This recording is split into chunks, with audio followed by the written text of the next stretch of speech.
The late afternoon sun poured over Liberty Park like melted honey, painting the long stretches of green grass in a warm, forgiving light, a serene canvas for the fading day. It was that perfect golden hour where shadows grew long and the world seemed to soften at its edges, a tranquil buffer between the day's relentless hustle and the evening's deep quiet. The park itself, a sprawling oasis woven into the city's concrete grid, thrummed with the gentle, predictable rhythm of a community momentarily at peace. Unbridled laughter, pure and sharp, chimed from the colorful jungle gyms where children chased each other with tireless, looping energy, their shouts bouncing off the slide. The steady, rhythmic thump-thump-thump of a jogger's passing playlist faded in and out along the network of crushed gravel paths, a transient heartbeat. The air carried a familiar, comforting symphony. The distant, enticing sizzle from a hot dog vendor's cart, the cheerful, persistent yap of a small dog straining on a leash, the easy, murmured backdrop of conversations from couples sharing benches and students sprawled on picnic blankets studying the sky. It was a portrait of unremarkable peace, one of 1,000 such moments unfolding in parks across the country, utterly ordinary in its beauty and profoundly precious in its normalcy. Moving through this living tapestry with a grounded, silent grace was Maya. She cut a striking yet seamlessly integrated figure, her presence a quiet contrast to the ambient buzz around her, not challenging it, but moving within its currents like a deep-running stream. Dressed in simple, well-worn athletic wear, a heather gray hoodie over a black tank top and dark charcoal leggings, she seemed both a part of the scene and distinctly, subtly apart from it. Her dark hair was pulled back in a tight, practical braid that fell between her shoulder blades, swaying gently with her stride, and her movement was not a hurried jog, but a powerful, purposeful walk, each step connecting firmly with the earth as if drawing stability from it. The heel-to-toe roll of someone accustomed to carrying weight. Her eyes, a deep, observant brown that caught the gold of the sun, scanned her surroundings not with skittish paranoia, but with a quiet, practiced, almost subconscious awareness, an automatic processing of exits, the density of pedestrian clusters, the flow of the space, the positions of the tall oaks in the open fields, a mental map being constantly, calmly updated. She had come here for the simple, essential act of unwinding, to feel the real sun on her skin after days under fluorescent lights, and to let the rigid, necessary discipline of her daily life ease into the background for a precious stolen hour. The immense weight of her identity, the solemn responsibility she carried, was consciously tucked away for this moment, leaving just a woman, Maya, enjoying the simple, profound luxury of public solitude, of being unseen yet present. As she walked onto a quieter path that looped around a tranquil, red-fringed pond glinting with the sun's reflection, she allowed herself a deep, deliberate breath,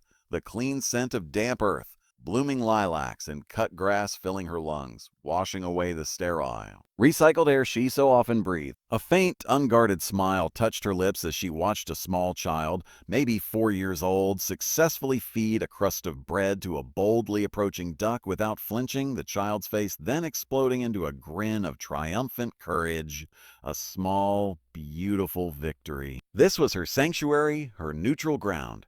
Here she was not defined by her rank, her accolades, or the extreme life-or-death demands of her duty. She was just Maya, a person in a park, reclaiming a piece of quiet normalcy, a thread in the social fabric rather than its shield. The muscles in her shoulders and neck, so often coiled with a readiness that was second nature, began to loosen their grip, the tension dissipating like steam into the cool shade of a large willow she passed under. She adjusted the wireless earbud in her ear, the soothing, complex strains of a jazz instrumental replacing the park's ambient noise, creating a private, mellifluous soundtrack for her peace, the saxophone's cry both lonely and beautiful.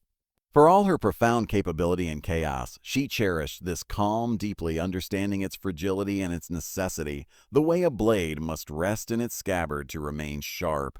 Ah! She paused by the water's edge, watching the ripples spread out from a duck's smooth landing, each concentric ring expanding perfectly until it disappeared into the greater stillness, a natural metaphor she often pondered regarding actions and their consequences. How a single event could radiate outward long after its source was gone. The golden slanting light caught the fine, sharp lines of her profile, the set of her jaw, the focused plane of her brow, the quiet determination in the set of her mouth, hinting at a strength that was more than just physical. A resilience and a clarity carved into her very bearing by experience and will. In this suspended moment, she was perfectly, completely at ease, a powerful force in a state of rest, drawing invisible strength from the simplicity of the dappled light and the soft ground underfoot, utterly immersed in the calm before the storm, completely unaware that the peaceful rhythm of her world so carefully balanced was about to be shattered by an arrogance so dense and foolish it would soon meet its devastating match in the very calm it sought to disrupt, shatter, and dominate. The tranquility was pristine, palpable, but like tempered glass, it was strong yet uniquely vulnerable to a sharp, intentional, ignorant blow. The disruption entered Liberty Park not with a shout, but with a low gathering rumble, a vibration that subtly altered the atmosphere long before its source became visible. It was the grating metallic screech of a skateboard tail scraping against concrete, followed by a burst of profane laughter that cut through the ambient harmony like a shard of glass. From the northern entrance near the rusting basketball courts they emerged, 5 young men moving as a single, loose-limbed organism, their collective energy a visible distortion in the golden light. They were not from this neighborhood, their presence carrying the tense, performative edge of outsiders marking temporary territory. Their clothes, oversized hoodies, baggy jeans sagging low, expensive, meticulously untied sneakers, spoke of a desire to project a uniform image of toughness, but their eyes, constantly darting and assessing, betrayed a deeper insecurity. They moved with a practiced swagger that was less about confidence and more about occupying space, their voices deliberately loud, their gestures broad and demanding of attention. The leader, a man in his mid-20s with a shaved head and a spiderweb tattoo crawling from his temple down his neck, went by Dex. He propelled himself on a battered skateboard, not for transportation, but as a prop, a tool for sudden, aggressive noises.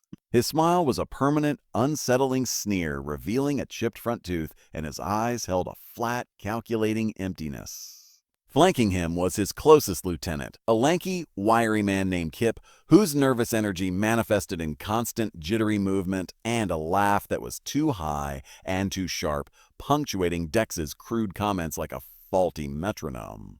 The other 3, a bulky, silent brute named Ray, and 2 interchangeable followers, Finn and Joe, completed the pack, their individual identities subsumed by the group's need to project a monolithic threat. Their toxic cloud spread quick. A mother gathering her toddler's toys from a blanket glanced up, met Dex's sweeping gaze, and quickly looked down, pulling her child closer. An elderly man reading a newspaper on a bench deliberately turned a page with exaggerated focus, refusing to acknowledge them. A pair of teenage girls sharing earbuds quickened their pace, their conversation dying mid-sentence. The park's ecosystem, so perfectly balanced moments before, now held its breath. The gang fed on this reaction, this silent, fearful deference. It was the currency they traded in. Dex kicked his board up into his hand as they congregated near the empty concession stand, a dead zone in the flow of park traffic. A place is dead, Kip whined, lighting a cigarette and blowing the smoke out in a thin, defiant stream. I told you, Ray grunted, his voice a low rumble from a thick chest. Oh, no, it's perfect, Dex said, his eyes scanning like a predator surveying a grazing field, a plenty of sheep. Their conversation was a crude tapestry of boasts about petty theft, disparaging comments about people they passed, and a shared venomous contempt for the tranquility they disrupted. They spoke of the park not as a communal space, but as a stage for their dominance, a soft target for their bored aggression. For the next 20 minutes, they engaged in small, testing acts of erosion. Dex skated directly at a man walking his dog, forcing him to lurch aside. They lobbed a stolen soda can toward a trash bin, missing deliberately, laughing as it rolled across the path. They catcalled a woman jogging by, their comments laced with a vulgarity that made her face flush with anger and shame, her stride breaking into a sprint. Each minor victory, each flinch or averted gaze pumped them up, reinforcing their illusion of control. They were priming the environment, establishing the rules of engagement they could take and others would yield. It was a game they had played before in other parks outside other convenience stores. The script warned familiar. Ray, the silent enforcer, cracked his knuckles, a sound like popping gravel. Finn and Joe mimicked Dex's posture, thumbs hooked in their pockets, chest puffed out, absorbing their reflected arrogance. Kip's eyes kept darting, looking for the next ripple they could cause, the next person to unsettle. Hi, Thelsier. Their attention was a roaming searchlight, and it was only a matter of time before it settled on a target that promised a greater payoff, a more satisfying rupture of the peace they despised. Dex leaned against the brick wall of the concession stand, the sneer still plastered on his face, but his eyes had grown bored with the easy, timid reactions. He wanted a spark, not just a flinch. He wanted to see something crack. His gaze swept over the families, the elderly, the couples, all too predictable, and then his scanning eyes stalled, narrowed, and refocused. Across the width of the great lawn, near the shimmering pond where the sunlight danced on the water, a solitary figure was walking, a woman, alone. Her back was to them, her posture straight, her movement steady and unconcerned. She hadn't jumped at their noise, hadn't quickened her pace, hadn't even seemed to register their existence. In Dex's economy of fear, this wasn't just neutrality, it was a challenge, an insult. A slow, nasty grin spread across his face, replacing the board snare. He nudged Kip with his elbow, not taking his eyes off the distant, calm figure of Maya. Well, well, he murmured, his voice dripping with malicious intent. Look at that. Thinks she's too good to notice us. The group's collective focus snapped to her, their restless energy now finding a singular, promising outlet. The hunt, they felt, was finally on. The decision, unspoken but unanimous, catalyzed the group from a loitering menace into a directed force.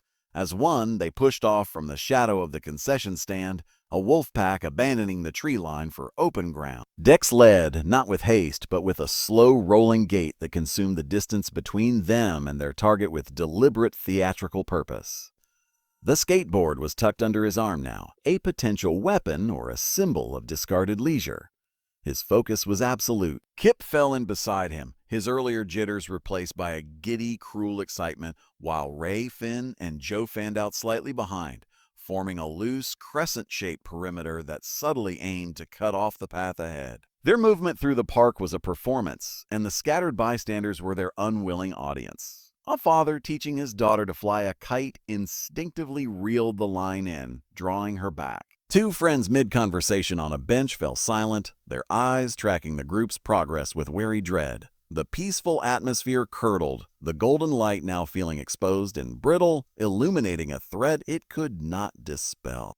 Maya, her back still to them, continued her walk along the pond's edge, but every primal sense, honed in far more dangerous environments than this, had shifted to a higher state of alert. The music in her earbuds was now a distant buzz, her focus turned outward.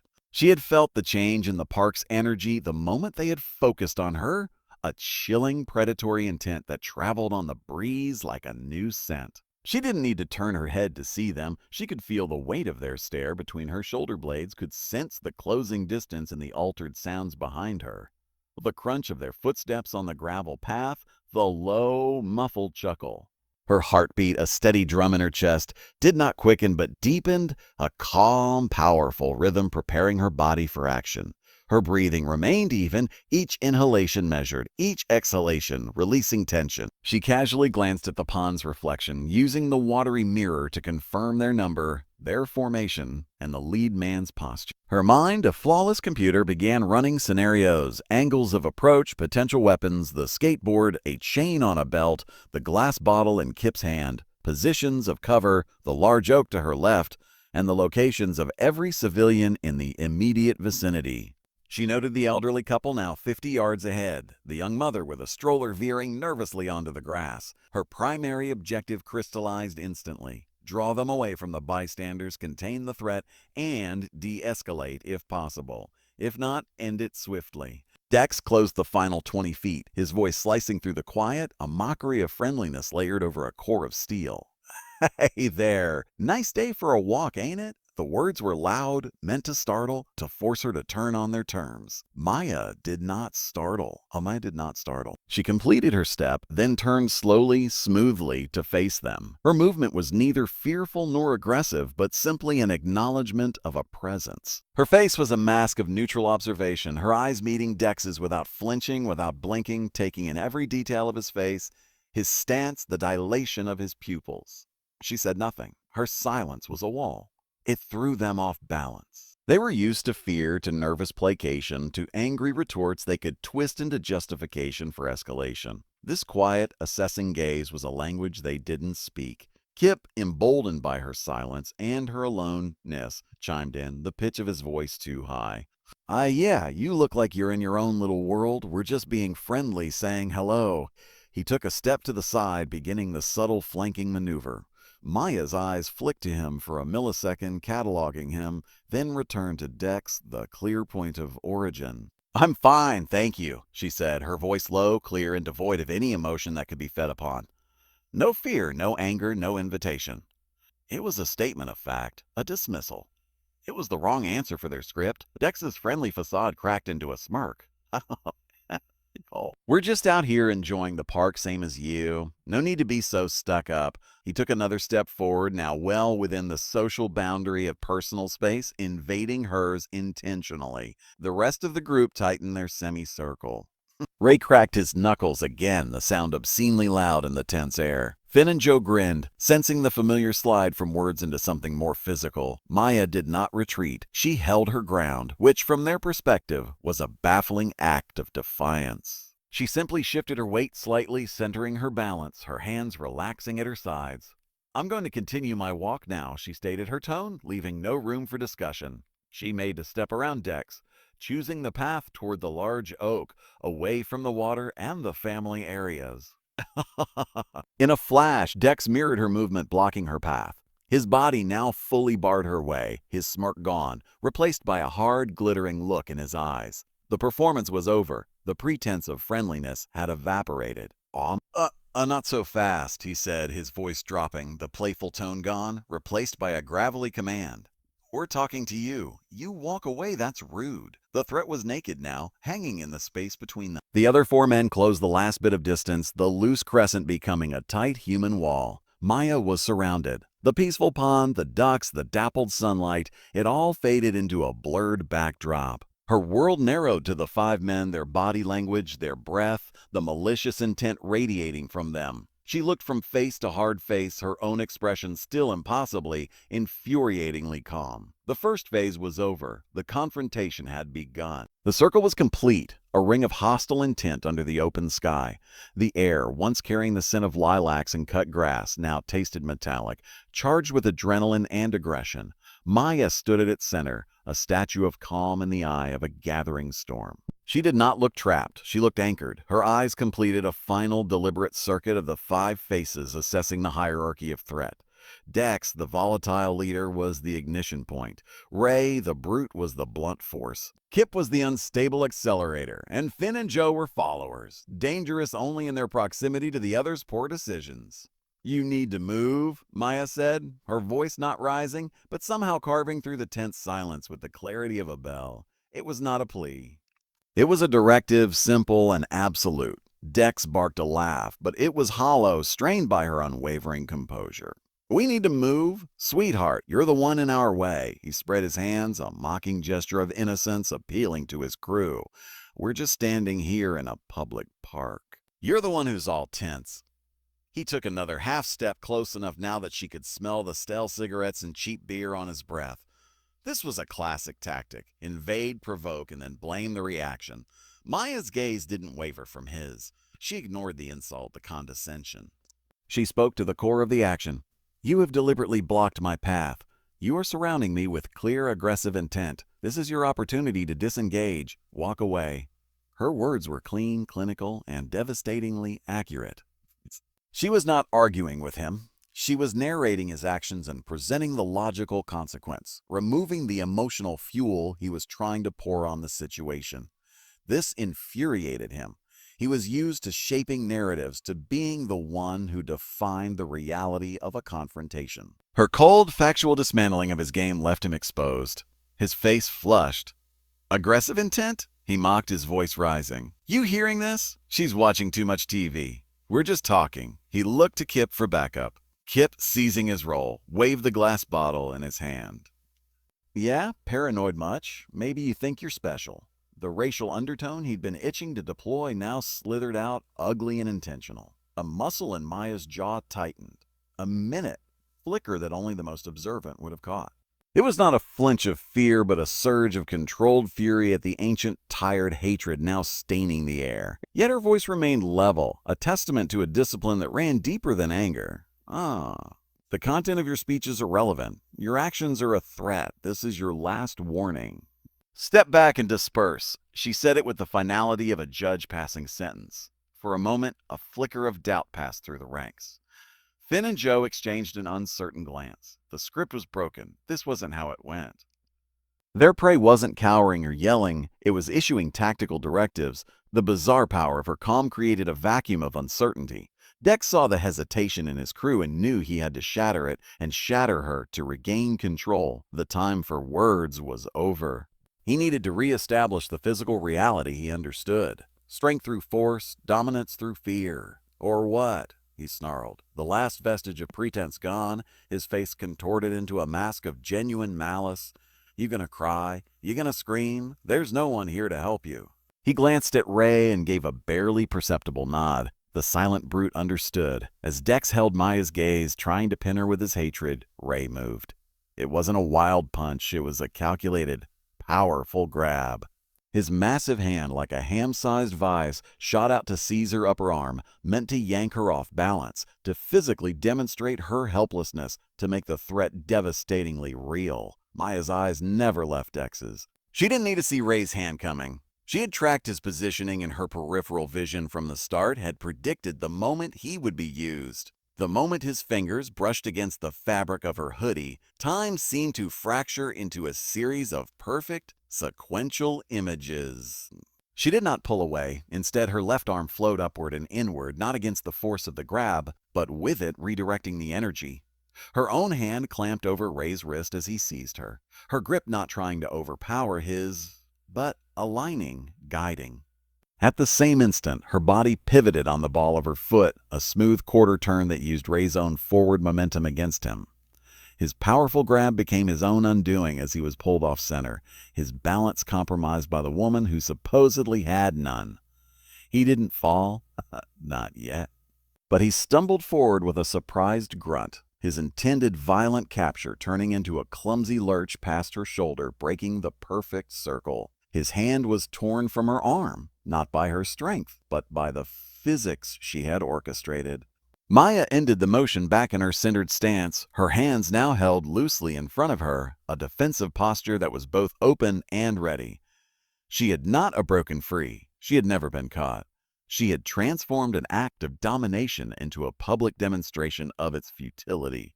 A stunned silence swallowed the scene. The ducks on the pond quacked oblivious. Ray stared at his own empty hand, then at Maya, his dull eyes wide with pure, uncomprehending shock. Dex's mouth hung slightly open. Kip's sneer had frozen into a grotesque mask. Maya's voice broke the silence, colder now, the last vestige of societal patience gone. It was the voice of an operator stating a new, irreversible fact. You have now made physical contact, she said, her eyes like flint. The next move you make will be answered. The stunned silence that followed Ray's clumsy lurch was profound, a vacuum of sound that sucked the bravado out of the air. For 3 heartbeats, the only motion was the gentle sway of willow branches and the confused shuffle of Ray's feet as he regained his balance, staring at his own hand as if it had betrayed him. The immutable laws of their world, that size and numbers guaranteed dominance, that a woman alone was a soft target, had just been publicly, silently suspended. The cognitive dissonance was written on their faces, Dex's fury battling confusion, Kip's sneer melting into open-mouthed shock, Finn and Joe's aggressive postures deflating into uncertainty. Maya stood perfectly still within the space she had reclaimed, her posture an elegant lesson in poised potential energy. Her warning hung in the air, not as a bluff, but as a promise of physics yet to be applied. It was Kip who broke first. The nervous energy that always jittered through him couldn't tolerate the void of inaction. The humiliation of the moment, the shattered script, needed an immediate violent correction. The glass bottle in his hand, forgotten until now, became the focal point of his rage. With a high, wordless shout that was more fear than fury, he lunged not with a practiced strike, but a wild, overhand arc aimed at Maya's head. It was a chaotic, commitment-heavy move, born of panic and the desperate need to shatter her infuriating calm. Maya's response was a study in economical motion. She did not retreat. She stepped in, darting forward inside the wide, clumsy arc of the bottle. She minimized the weapon's impact zone and negated its power. Her left forearm rose, deflecting his swinging wrist outward, guiding the bottle harmlessly past her shoulder. At the same time, her right hand formed into a rigid blade, shot forward in a single piston strike into the nerve cluster just below Kip's sternum. It was not a punch meant to bludgeon, but a precise, penetrating strike to disrupt systemic function. The air exploded from Kip's lungs in a pained, whistling gasp. The bottle dropped from nerveless fingers, shattering on the gravel path. His eyes bulged not with anger, but with the sheer animal shock of a body whose basic machinery, breathing, had been abruptly switched off. He folded in half, collapsing to his knees, hands clutching his midsection as he fought for a breath that wouldn't come, his face turning a mottled purple.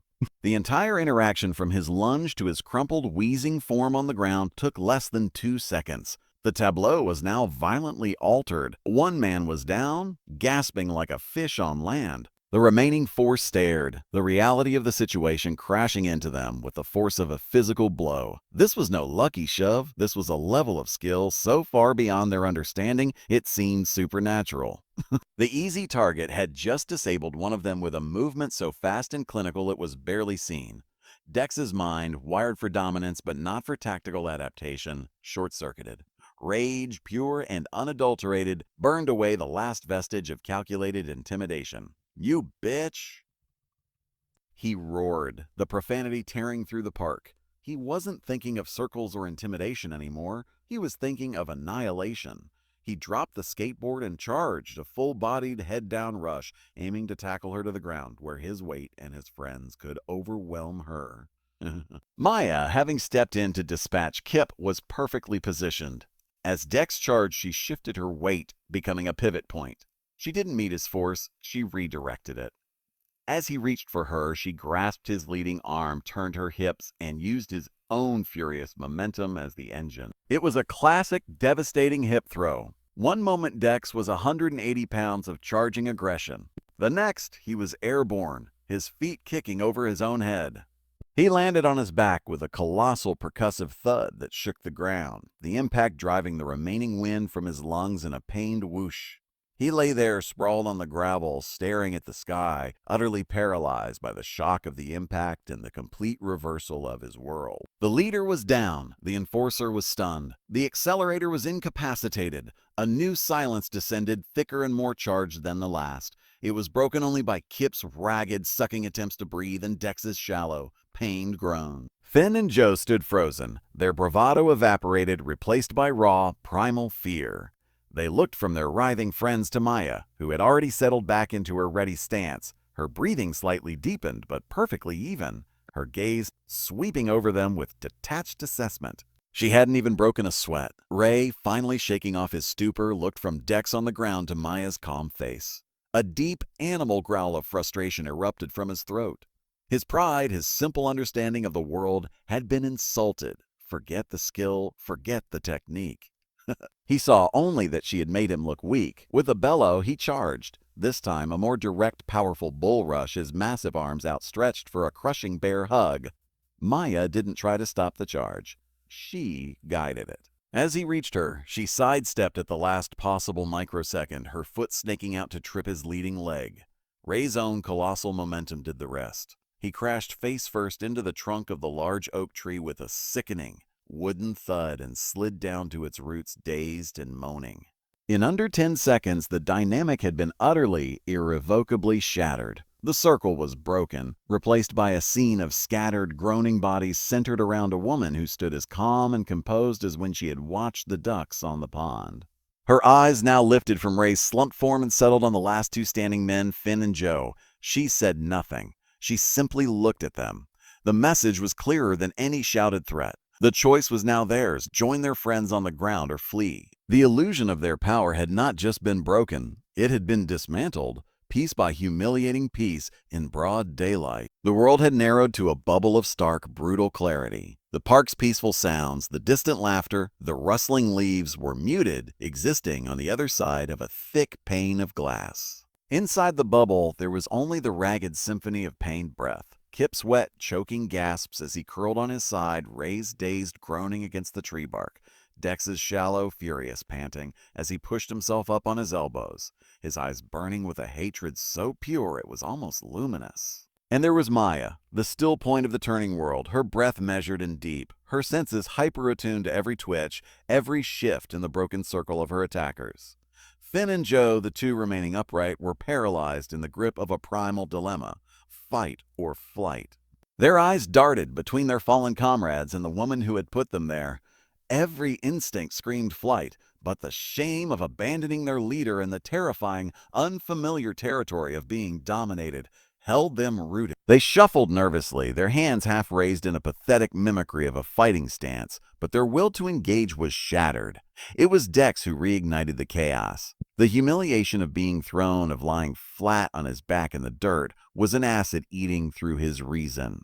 Pushing to his feet, a sharp pain lancing through his ribs, he didn't see a trained professional. He saw a woman who had made a fool of him, and that was a sin he could not abide. With a guttural snarl, he reached to the small of his back. The glint of polished steel caught the sun as his hand came back around, holding a folding knife. The blade snapped open with a definitive, chilling click. The dynamic shifted instantly. The crude game of intimidation was over. This was now a lethal force encounter. "We're dead," he spat, the words slurred with pain and rage. He held the knife low, edge up, in a crude but dangerous forward grip. The sight of the weapon broke Finn and Joe from their stupor, not with courage, but with a fearful pack mentality obligation. If Dex was going in with a blade, they had to support him or face his wrath later. They shuffled forward, flanking him once more, their fear now channeled into a desperate, aggressive tension. Maya's assessment recalibrated in a millisecond. The knife changed everything. Her calm didn't fracture, but it hardened, crystallizing into a diamond-sharp focus. Her primary goal was no longer simply to neutralize. It was to control and disarm without fatal escalation. She gave ground not in fear but tactically, drawing them away from Kip's writhing form and toward a more open patch of grass. Her eyes locked on the knife, tracking every subtle movement of Dex's wrist, the tremor of his anger. He lunged, a wild downward stab aimed at her torso. Maya flowed backward, letting the blade hiss through empty air. Finn, seeking to prove his worth, rushed in from her left, aiming a clumsy grab at her arm. Without even looking at him, Maya rotated her upper body, her elbow snapping back like a piston into the soft hollow of his throat. He gagged, his eyes bulging, and stumbled back, clutching his neck as he collapsed to his knees, retching. Dex pressed the attack, slashing horizontally. Maya leaned back, the tip of the blade whispering past the fabric of her hoodie. In the opening created by his overextended arm, she struck. Her hand was a blur, a reinforced ridge hand strike that hammered into the radial nerve on the inside of his wrist. A shock of numbness and fiery pain exploded up Dex's arm. His fingers sprang open involuntarily. The knife tumbled, flashing in the sun. Time seemed to slow. Maya didn't go for the weapon. She went for the man. As the knife clattered to the gravel, her other hand shot up, her palm heel connecting with the point of his chin in a sharp upward drive. His head snapped back, his teeth clacking together with an audible click. He staggered, his legs turning to rubber. Joe, seeing his last ally falling, let out a strangled cry and charged, a last-ditch, all-or-nothing tackle. Maya dropped her center of gravity. As Joe wrapped his arms around her waist, she didn't resist the momentum, she guided it. Rolling backward, she used his own charge to pull him over her, executing a brutal but controlled Tomonage sacrifice throw. Joe sailed over her, his cry cutting off as he landed flat on his back with a force that left him winded and motionless, staring blankly at the sky. In the same fluid motion, Maya completed her roll and was back on her feet. Dex was on his hands and knees, shaking his head, spitting blood. The knife lay between them. Maya took one decisive step and stamped her foot down on the blade's handle, then kicked it, sending it skittering far across the path and into the pond with a quiet plop. She stood amidst the wreckage of their arrogance. 5 men. One disarmed and broken on his knees before her, 3 others groaning in various states of injury, and one finally completely silent. The controlled chaos had lasted less than 30 seconds. Her chest rose and fell in a steady rhythm, a faint sheen of perspiration now visible on her brow, the only physical sign of the immense contained power she had just expended. She looked down at Dex, who was now coughing, a string of saliva and blood dripping from his mouth to the dirt. The fight was gone from his eyes, replaced by a hollow, stunned defeat. The bubble of violence popped, and the sound that rushed back in was the distant, rising wail of police sirens, cutting through the afternoon air. The confrontation was over. The reckoning was about to begin. The wail of the sirens was a distant, approaching tide of sound, but within the immediate circle of shattered aggression, a profound and trembling quiet had taken hold.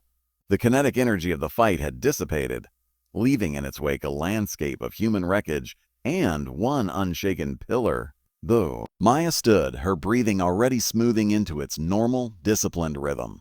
Her senses, which had been tightly focused on the micro-movements of threat, now expanded outward, taking in the wider scene. She registered the bystanders at a distance, phones held aloft, their faces masks of shock and awe. She noted the positions of each man, categorizing their condition. Kip was now breathing in ragged, wheezing gulps, curled fetal on the ground. Ray was slumped against the oak, holding his face, blood seeping between his fingers. Finn was on his side, still gagging silently, tears of pain and humiliation streaking his face. Joe lay flat, staring at the sky as if searching for an explanation. And Dex was on his knees before her, literally and figuratively. He swayed slightly, one hand braced on the gravel, the other pressed to his jaw where her palm strike had landed. A thin trickle of blood traced a path from the corner of his mouth down his chin, dripping onto his shirt. The knife was gone, swallowed by the pond. His weapon, his pride, his illusion of control, all gone, but the fire in his eyes wasn't fully extinguished. It had been reduced to smoldering embers of pure venomous hate. He looked up at her, his vision swimming. He saw no exhaustion, no triumphant smirk, no fear. He saw only that infuriating, impossible calm. It was a mirror reflecting back the totality of his defeat, and he couldn't bear it. A low animal sound grated in his throat. "This ain't over," he slurred, the words mushy from his injured jaw. "You hear me? You're dead. I'll find you." Maya looked down at him, her expression unchanging. She didn't dignify the threat with a verbal response. Instead, she took one smooth, deliberate step forward. It wasn't an aggressive move, but a positional one, reasserting dominance through pure, silent presence. Dex flinched, his body involuntarily recoiling, a betrayal of his brave words. The instinctual fear he had hoped to inspire in her was now his own master. "You're gonna pay," he whispered, the malice straining against the pain. "The only thing being settled now is your ride to the station," Maya said, her voice flat and factual. She then turned her head slightly, listening. The sirens were close, their two-tone shriek now piercing the park's atmosphere, scattering birds from the trees. The flashing blue and red lights painted surreal streaks across the green grass and the pale faces of the onlookers. The arrival of authority acted like a chemical catalyst on the fallen gang. Kip began to moan louder, performing his distress. Ray tried to push himself up, mumbling about being attacked. Finn pointed a trembling finger at Maya, his voice a hoarse croak. She just went crazy. Dex saw his last desperate chance. With a grunt of effort, he pushed himself to his feet, swaying. He turned toward the direction of the sirens, raising his hands in a parody of victimhood. "Help! She attacked us. She's got a weapon!" he shouted, his voice cracking with forced panic. It was a pathetic, transparent gambit, but it was all he had left. Maya didn't move to stop him. She simply watched, her arms now loosely at her sides, her posture neutral. She let him have his performance. 2 patrol cars screeched to a halt on the nearest park access lane, doors flying open. Officers emerged, their hands resting on their holsters, eyes sharp, scanning the chaotic scene. 5 men in various states of distress, and 1 woman standing calmly amidst them.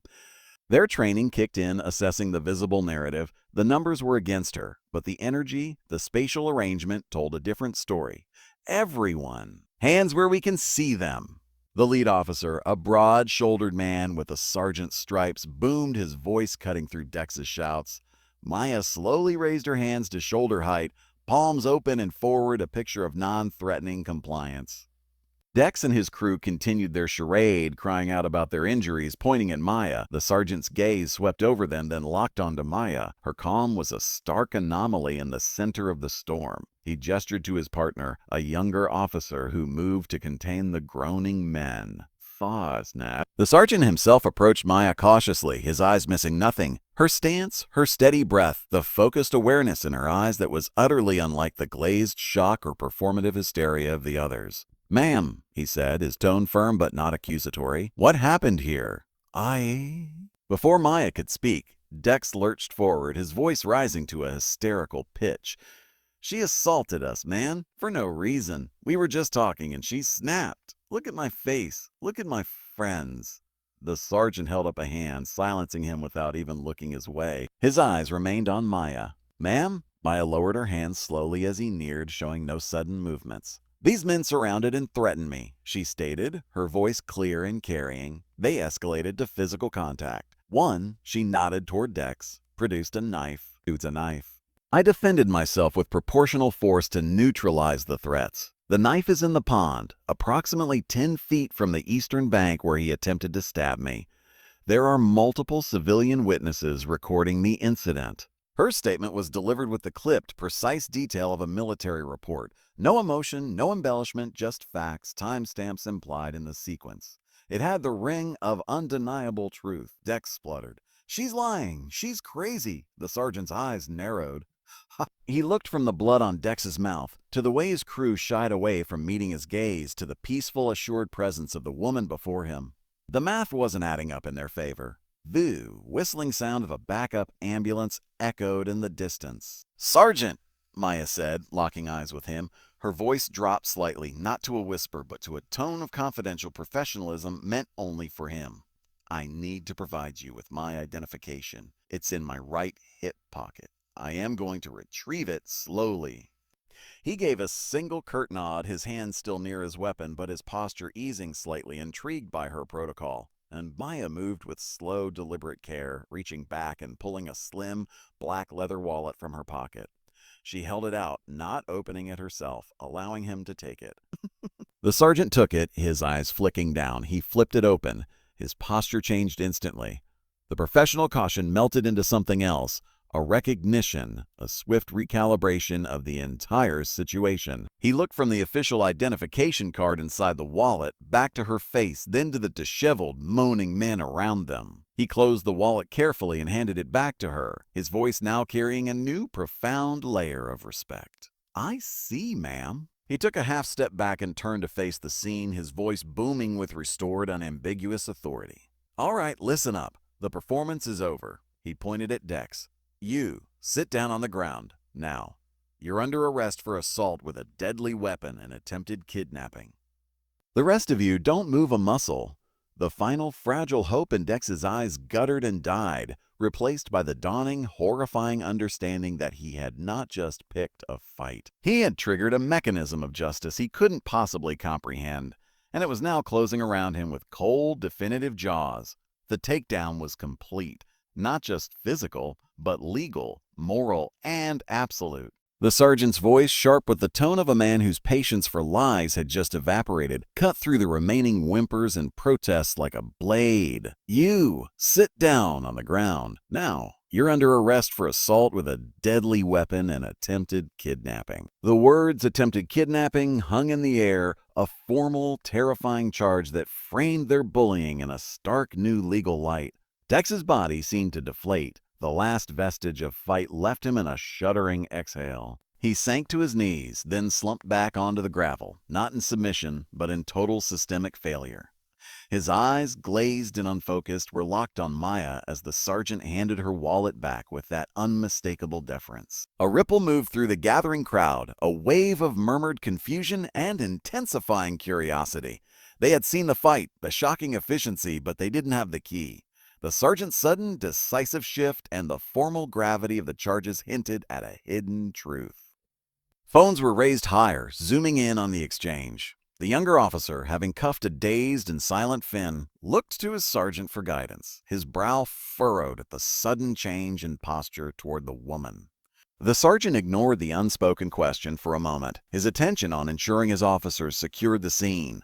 Paramedics arrived, their fluorescent kits bright against the green, and began assessing Kip and Ray, their clinical efficiency, a bizarre contrast to the raw human drama. Only when all 5 men were restrained, Dex and Joe in zip cuffs, the others being treated but under close watch, did the sergeant turn to address the lingering, electric curiosity of the public and his own officer. He cleared his throat, his voice projecting not just for Maya, but for the entire ring of onlookers. "A man began," his tone formal, loud enough to carry. "For the record and for everyone here, can you confirm your identity and affiliation?" Maya gave a small, almost imperceptible nod. She understood the theater of the moment, the need to dissolve the crowd's uncertainty and replace it with fact. She spoke clearly, her voice carrying the same calm authority it had held when warning Dex to back away. "Yes, officer. My name is Maya Grayson. I am a Chief Petty Officer in the United States Navy, currently assigned to Naval Special Warfare Command."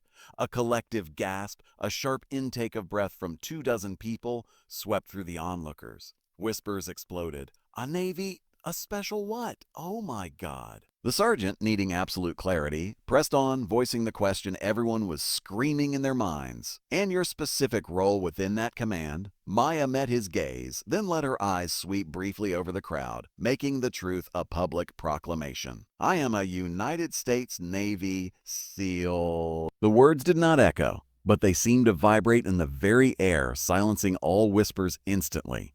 For 3 full seconds, there was absolute quiet, broken only by the distant warble of an ambulance radio. Then, the scene erupted, not in violence, but in a tsunami of audible shock. A woman clapped a hand over her mouth. A man whispered, "No way." The teenage girl who had been recording let out a soft, "a whoa," but the most profound reaction came from the gang. Dex's head, which had been hanging low, snapped up, his bloodied face drained of what little color it had left, becoming a sickly ashen gray. His jaw, already injured, went slack. He stared at Maya, and it was as if he was seeing her for the first time, not as a woman, not as a target, but as a force of nature he had been too ignorant to recognize. The knowledge wasn't just shocking, it was annihilating. His entire being seemed to shrink, to collapse inward under the weight of his catastrophic error. All his threats, his posturing, his knife, they were not just defeated, they were rendered laughable, pathetic. He had brought a pocket knife to a fight with a warrior trained by the most elite unit on the planet. Kip, hearing the words from his stretcher, began to cry openly, not from physical pain, but from the sheer, overwhelming shame. Ray, his head being bandaged, just closed his eyes as if wishing he could disappear. Finn and Joe looked at each other, a shared bleak horror in their eyes. They weren't just criminals, they were a cautionary tale, a punchline. They had tried to mug a Navy SEAL. The sergeant gave a satisfied, grim nod. "Thank you, Chief Grayson." He turned to his officers and the paramedics. "You all heard it. Ensure your reports reflect the victim's status. It's directly relevant to the threat assessment and her response." The institutional respect was now woven into the official process. A middle-aged man from the crowd, emboldened, called out, "We saw the whole thing. They attacked her. She was just defending herself." Others chimed in, a chorus of validation. The sergeant raised a hand. "We'll be taking statements from everyone willing to give one." He then looked back at Maya, his voice lowering back to a conversational tone. "Chief, we'll need a formal statement from you, but given the circumstances and the clear evidence, that can be done at your convenience." "Are you injured?" "Do you require medical attention?" "I'm unharmed, Sergeant." "Thank you," Maya replied, her voice finally allowing a faint thread of human warmth to touch the professional frost. "All right, then. If you'll excuse me." The sergeant moved away, barking orders, the machine of justice now humming around the broken men. Dex was hauled to his feet by 2 officers. As he was led past Maya, he couldn't help but look at her one last time. The hate was gone, burned away by the sheer magnitude of his folly. What remained was a hollow, empty awe, the look of a man who has stared into an abyss of his own making. Maya held his gaze for a second, her expression not one of triumph, but of pitiless clarity. No words were exchanged. None were needed. The revelation had said everything, rewriting the past 10 minutes into a legend in which he would forever be the fool. The officers guided him toward a patrol car. His head bowed, the fight, the arrogance, the very essence of his former self left behind in the dirt at her feet. The truth had been the final and most complete takedown of all. With the grating slam of the patrol car doors and the departing wail of sirens, the immediate storm passed. The space where the gang had writhed and raged was now just an empty patch of trampled grass and gravel, a silent testament under the returning golden light. But the energy in Liberty Park had irrevocably shifted. The collective tension that had held the onlookers in a silent, fearful thrall now melted, transforming into a buzzing, cathartic relief. The police had taken their statements, nodding with grim understanding as video after video was offered, each frame telling the same story of unprovoked encirclement escalating to a knife and of a calm, devastating defense. The official machinery was in motion, but for the people left behind, a more human need took over, the need to connect, to validate, to thank. Maya stood slightly apart near the bench where her journey had so violently diverged. She watched the last cruiser disappear, the formal rigidity in her posture softening by a single subtle degree. The adrenaline, meticulously channeled and controlled, was now a fading hum in her veins, leaving behind a profound, clean fatigue. She wasn't hurt, but she felt the echoes of the confrontation in the heightened quiet of her nerves, the way a bell continues to vibrate long after the strike. They approached her not in a crowd, but in a hesitant, respectful sequence. First was the middle-aged man who had shouted his support to the sergeant. He had tears in his eyes. "My daughter. She's about your age," he said, his voice thick. "I pray she has a fraction of your courage. Thank you for not backing down." He shook his head, unable to say more, and moved on. An older black couple approached next, their hands clasped tightly together. The woman reached out and gently touched Maya's arm, a gesture of grounding solidarity. "Ah, child," she said, her voice low and fierce with a lifetime of understanding. You carried yourself for all of us today." They saw the color, they saw a woman alone, and they thought they knew what that meant. You showed them what it really means. Her husband, a man with kind, weary eyes, simply nodded, his gaze full of a pride so deep it was ancestral. Then came the young ones. A boy of about 10, clutching a basketball, looked up at her with starstruck awe. That was so cool. "Are you like a superhero?" Maya offered him a small, genuine smile, the first to touch her eyes since the ordeal began. Just someone who trained a lot and believes people should be left in peace," she replied. He beamed as if she had given him a secret code, but it was the last approach that truly anchored the moment. A young black girl, maybe 12 or 13, had been lingering at the edge of the dispersing crowd with her mother. She wore a denim jacket covered in embroidered flowers, and her eyes, wide and intelligent, had not left Maya since the reveal. She whispered something to her mother, who gave an encouraging nod. The girl walked forward, her steps deliberate, a mixture of awe and urgent need. She stopped a few feet away, gathering her courage. "Excuse me, Chief Grayson."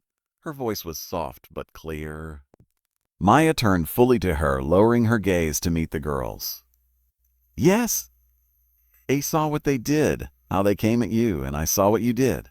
The girl swallowed, her hands twisting together. The question cut through the hero worship to the raw human truth beneath it. Maya considered her, seeing not just a fan, but a young person navigating a world that could be just as threatening in its own ways. She didn't give a platitude. "Yes," Maya answered honestly, her voice gentle. "A part of me was alert, the part that assesses danger. But the fear that paralyzes, I didn't have time for it. And I had a choice, let their fear, their hate become my own, or trust my training, my mind, and my right to be here." She paused, letting the words settle. The calm isn't the absence of fear. It's the decision to act in spite of it. To protect your peace. The girl nodded, absorbing this like vital medicine. "They were racist," she stated, not as a question, but with the heartbreaking clarity of one who already knew. "They were," Maya agreed, her tone firm but not bitter, "and ignorant and cruel. But my response wasn't about them. It was about me, about my right to walk in this park. About the principle that no one gets to take your peace, your safety, or your dignity. Not ever. Remember that. Your dignity is not theirs to take. It's yours to hold and sometimes to fight for." The girl's eyes glistened, but her chin lifted. She stood a little taller. "A thank you," she whispered, the words carrying the weight of a vow. As the girl returned to her waiting mother, who mouthed a tearful thank you to Maya, the park continued its return to equilibrium. The ducks paddled back to the shore. The rhythmic thump of a distant basketball resumed. The trauma was being absorbed, metabolized by the community, transforming from a story of terror into one of resilience. Maya finally sat on the bench, the cool metal seeping through her leggings. She watched the pond's surface settle, the ripples from the discarded knife long gone. The confrontation was more than a physical test. It was a mirror. It reflected the ugly, enduring biases of the world, yes. But in the faces of the man with a daughter, the elder couple, the awestruck boy, and the thoughtful girl, it also reflected something else. A need for witnesses, for proof that the bully's narrative could be shattered. That strength could be quiet, that dignity could be unassailable. She hadn't just fought for herself. She had, unintentionally but powerfully, fought for their sense of possibility.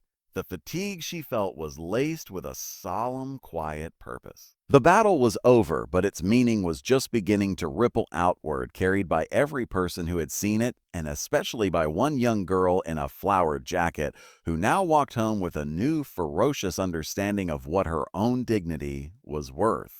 The sun began its descent, casting long, serene shadows across Liberty Park, painting everything in the soft, forgiving hues of late afternoon. The golden hour had returned, but it was a different gold now. Not the naive brightness of untouched peace, but the earned, deeper gold of restoration. Maya rose from the bench, the cool metal imprint fading from her skin. She took one last look at the pond, now smooth as glass, a perfect mirror for the twilight sky. There was no sign of the violence, no scar on the grass. The park had absorbed the event as nature does and moved on. But the people, she knew, would carry it. Her walk back through the park was a journey through a subtly altered world. The same families were packing up picnics, the same joggers made their rounds. But now, eyes met hers, not with fear or pity, but with brief, acknowledging nods with small, respectful smiles. She was no longer an anonymous woman. She was a shared experience, a secret they all now held. A young father pushing a swing gave her a firm, grateful look. An elderly woman tending to rose bushes offered a silent thumbs up. The story was already weaving itself into the fabric of the place, becoming a local legend of justice served. Maya did not swell with pride under this quiet recognition. Instead, she felt the weight of its meaning. It was not about her as an individual, but about the symbol she had, through no initial choice of her own, become. A symbol that the presumption of weakness could be a fatal miscalculation.